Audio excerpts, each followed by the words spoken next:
The NBA Championship, Super Bowl, World Series, and every other major sports final is where we get to see the game's brightest stars on the biggest stage in the world. And often those are the ones that make the game-changing plays to bring home the silverware. But every so often we see it differently. In 2018, we saw Nick Foles take down the mighty Tom Brady-led Patriots, Andre Iguodala become the first ever sixth man to win Finals MVP, and in baseball, look no further than Steve Pearce. The often injured journeyman who played for every single team in the AL East was the unlikely hero of the 2018 Boston Red Sox championship team. But before we get to the World Series, let's first start with the beginning of the 2018 season, where on March 29th, Pearce wasn't suiting up to face the Tampa Bay Rays with the Red Sox. Instead, he was taking out the New York Yankees with the Sox's division rival Toronto Blue Jays. It wasn't until June 28th when he made the move to Boston, with the Red Sox sending Santiago Espinal to the Jays. An all-star in 2022, but with the arrival of Isaiah Kiner-Falefa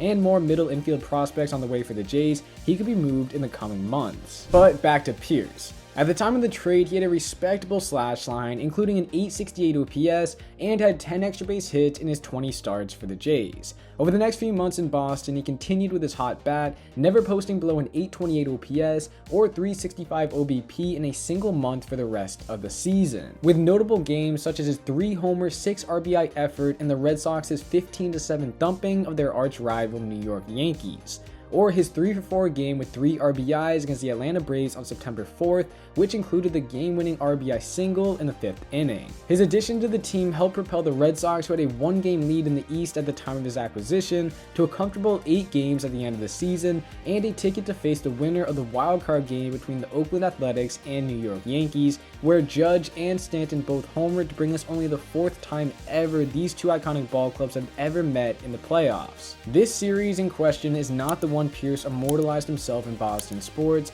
but he had a couple clutch moments. For starters, in the first game of the series, he singled off Chad Green to score Mookie Betts for the game-winning run.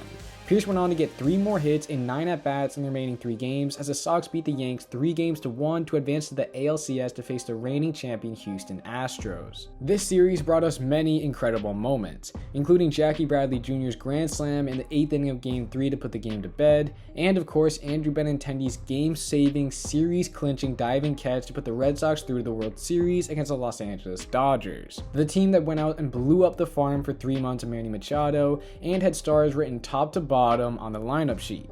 But as mentioned, this series was not where we saw one of them take over. Instead, it was Steve Pearce. In the second game of the series, Pearce didn't have a hit, but with the bases loaded and 2 outs in the bottom of the 5th inning, he didn't need one. Instead, he took ball 4, tying the game and passing the baton to JD Martinez, who broke the game open with a 2 RBI double to help take the lead. The Sox went on to win the game 4-2, and without Pearce's hard-earned walk, the game could have very well had a different outcome. Moving on to games 3 and 4, he didn't have much of a role with just 1 plate appearance. His next start came in Game 5 with the series tied 2 apiece. In the 8th inning, facing off Kenley Jensen, who at the time was one of the game's best relievers, he took no time taking the first pitch he saw off him deep to tie the game 4-4. Then, in the next inning, with the Sox up by 1 thanks to an RBI single by Rafael Devers, Pearce had the opportunity to do something special, because with the bases loaded and 2 outs, he could either blow the game wide open or give the Dodgers a chance to come back in the bottom of the 9th inning. Pitch 1, Pearce swung through an 84-mile-per-hour slider to go behind 0 balls and 1 strike, putting Kenta Maeda in the driver's seat, because for the season, once Pearce starts an at-bat 0-1, he hit just 181 in his 113 plate appearances. But this time, it was different. He shot Maeda's 92-mile-per-hour fastball into the right center field gap, scoring Devers, scoring Betts, and scoring Benintendi.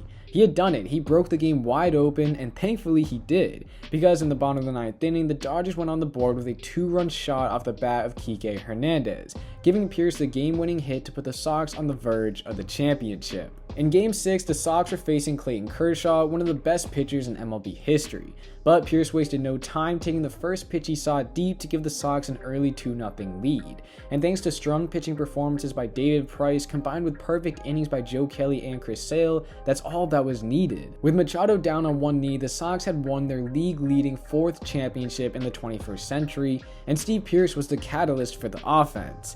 not JD Martinez, not Xander Bogaerts, not Rafael Devers, and not even the American League MVP Mookie Betts. In total, Pearce hit .333 with an almost 1700 OPS, 3 homers, 8 RBIs in the series, and as mentioned, took home the World Series MVP, cementing his legacy in Boston and as one of the few to take home such a prestigious honor that every young kid dreams of being given. That wraps it up for this video. If you enjoyed, make sure to hit the like button and subscribe to help reach our goal of 1,000 subscribers. Your support would mean the world to me, and I'm sure you'll like all of my future content. Alright, thank you once again, and I'll see you in the next one.